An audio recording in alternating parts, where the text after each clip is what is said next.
And now let's go over and meet tonight's special guest, Peter Lynch. Peter, welcome. Hello, great. Happy to have you in my Fantastic. new environment. Fantastic. Peter Lynch is an authentic Hall of Fame investor. Under his management from May 1977 to May 1990, the Fidelity Magellan Fund was the best performing mutual fund in the world. Since then, he has stayed active as a writer, teacher, and philanthropist, while also serving as vice chairman of Fidelity Management and Research. Peter, many viewers want to know whether this market is totally different, whether your old view that people should find, buy, and hold good stocks is no longer applicable. What do you think? I think the same rules applied 50 years ago, applied 5 years ago, apply 20 years from now. First of all, you have to know what you own, whether it's a fund or a stock, and you have to have a reason for it.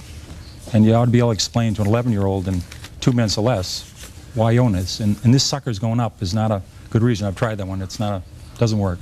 Speak to the question of trust, which Marty just expressed considerable concern about it. I did at the opening. What do you think it's going to take to repair it? Time. I think this is really terrible this week, what you mentioned about WorldCom and Anderson. I mean, these are real problems, but you just have to have faith. I mean, we've had this before. I think it's going to take time to heal. This is very serious. What do you think the antidote is to make sure we get rid of these abuses? I think, people will be punished for it. I think there'll be surveillance. I think board of directors is going to be more careful. I think this is what's happened after you've had an incredible economic boom, a lot of easy money around. People push the envelope. It's sad. You can't legislate integrity. What would you say to investors now who say, Peter, everything I own's gone down. It's been going down now for a couple of years. Right. People keep saying we're at a bottom. Right.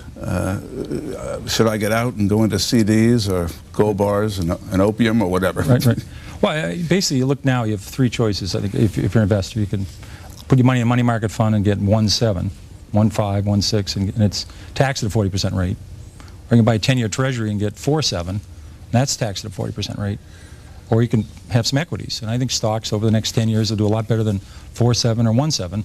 So I would have some of my money. Now, it's up to the person to decide how much they want to have in the stock market. For some people, 10% is aggressive. For some people, 50% is the right amount. It's a personal decision. And you can't go by these rules that if you're 25, you should be 100%. And if you're 45, you should be 50%. And if you're 60, you should be 0. And I guess burping a lot. I don't know what the rules are on people at 60, but I hate those rules. I think they're pathetic.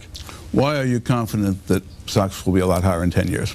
Well, they're not lottery tickets. I mean, when you own a stock, it's a share of a company. And I think companies are going to make a lot more money in 10 years, a lot more money in 20 years, and that's why they go up. That's the only reason. Some companies don't do well. Xerox is making a lot less money than they did 30 years ago. It's a lot less. But more companies are earning a lot more money than they were, and that's why stocks go up. Corporate profits have gone up 40-fold since World War II. Stock market's up 40-fold. It's 25 years since you started running Magellan. You had been director of research for Fidelity. You'd been with them since, I guess, '69. What are the most conspicuous mistakes you've seen investors make? Well, I think not looking at the balance sheet, and this is a mistake I've made. If you look at, if you look at a person's balance sheet, you look to see what the assets they own, their houses, if they own a house, if they own a car, what debt they have, and take that away. That's what your net worth is. You should do that with a company. And I've seen investors look at companies that made, let's say, looking at 2 companies, they're very depressed. They're each at $4 a share. But one company's, and they're each losing a couple $1 million a quarter. One company has $100 million in cash and no debt, and one company has no cash and $100 million in debt. They're about to blow taps on the second company. So and you could do this. If you get through 8th grade math and you get anywhere near 8 and 8 equals 16, you can do this. Look at a company's financial position. It's impossible to go bankrupt if you don't have any debt. I mean, you get the Irving G. Thalberg Lifetime Achievement Award. I think they're bad management. I mean, how could you do that? When you were actively managing money, you presumably were under the same pressures as other fund managers to show performance results. Right. Did that incline you to sell too quickly sometimes? Well, I think my greatest mistakes are, I mean, it's funny, on a stock, all you can lose is 100%. I've done that. But your great mistakes is selling a good company, and then it doubles, then it triples, and it quadruples, because you make a lot of mistakes. And so those ones that go up 10-fold, I call them the 10 baggers. So some of my mistakes are just saying, oh my God, this stock is too high, and I was wrong. And you had to figure out, what inning am I in this baseball game? I sold Toys R Us way too early. It went up 20-fold after I sold. I did the same thing at Home Depot. Those are probably my 2 greatest mistakes I ever made. When should you sell? Well, you ought to find out why you bought a stock. If you're saying it's a cyclical company and they're doing poorly and they're doing awful, you wait till things are getting better and they're doing terrific, and then you sell it. But with a growth company, you have to say, Walmart's case, 10 years after they went public, you could have bought the stock and made 500 times your money. Because they still are only in 15% of the United States. And they could say, why can't they go to 17? Why can't they go to 19? Why can't they go to 23? So for the next 4 decades, they went around the country. So you have to say to yourself, in this stock, I have a 10-year story, a 20-year story. You ought to be able to write that down and follow that. That's what I do with the company. And that's your decision. That's how you sell it. We have a novel element for many investors today in the trust issue. Yes. We also have security problems that we didn't traditionally have in America. Have they changed the way you pick and believe in stocks? No, you still buy a company, and you buy a company to grow. And if it's a textile company or it's an electronics company or a software company, you better understand what they do. And if they do well, the stock will do well, no matter what happens to the market. If the Dow Jones today was 1,000 or 500, you would have made a lot of money in McDonald's. You would have made a lot of money in Johnson & Johnson. You would have made a lot of money in Gillette. These companies' earnings have gone up a lot the last 30 years. And if the market was 50,000, you would have lost money in Burlington Industries. I recommended that in 1969. I think it's gone from 34 to 2 with no stock splits because their earnings have been terrible. Well, your modesty actually makes an important point, which is people with the best batting averages in the world don't bat 1,000. Yeah. I sometimes get angry mail, particularly during bear markets, saying so-and-so recommended such and such and it went down. Yeah. Well, how often did you come up with a clinker? Well, this is a funny business. You don't have to be right even 5 times out of 10. If the times you're right, you make a double and triple. It offsets all those times you lose 20 or 30%. So when you buy a stock, you got to say to yourself, how much can I lose and how much can I make? And you ought to be able to make a lot.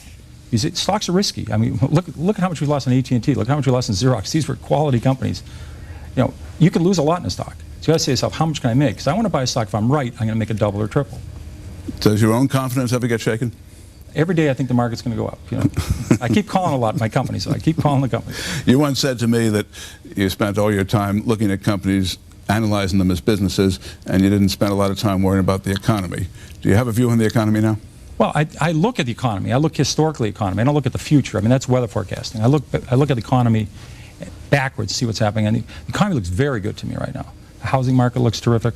I mean, the auto market looks good. The consumer looks good. There's a lot of good elements to it. And if this is, we've had 9 recessions since World War II, and they've averaged usually about a 2% decline in the workforce. You know, it's terrible. There's about 1.5 million people have lost their jobs in this decline, but that would only be about a 1% decline in the workforce. So far, this has been a mild recession. It has been mild in technology. It has been mild in telecom. It has been mild for, you know, if the company's making fiber optics. But it's been a normal recession, and I would never bet against the American economy. It's powerful. You were never a big fan of the technology group, are you now? I've actually started looking. I'm a little early on these things. I started looking in January and February, and I've been researching the companies. They're very complex because if there's 1,000 technology companies, they're all a little bit different. They're not like a bunch of banks that are very similar. So you have to be careful. I'm looking at companies that are selling close to cash. They're an industry leader, and they're down 95%. All our panelists are a little different, too. Let's turn it over to them, starting with Marty Swag. Well, let's talk about a little different market. First, we had a bubble here in NASDAQ. It collapsed. It went down about as much as the Japanese market did. The economy is iffy. Some people are comparing our situation now to Japan, God forbid, 10 years ago. What do you think? Well, I think that's a very interesting correlation. I mean, the Japanese market and economy has been incredibly weak. They've had a 12-year recession. But there you had a real problem with the banking system. You basically had, let's say, average building, a commercial building went from 50 million to 500 million. A bank then made a 110% loan against it, a $550 million loan. Then the building went back to 50, and they're stuck with a $450 million loan. And the government never cut taxes. It actually raised taxes. I mean, they did everything wrong, and the companies didn't cut costs. So they just sort of sat there, hoped things would get better. Our companies act fast. They start cutting costs real quickly.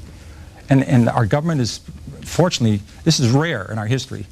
We went into this recession running a surplus, first time ever.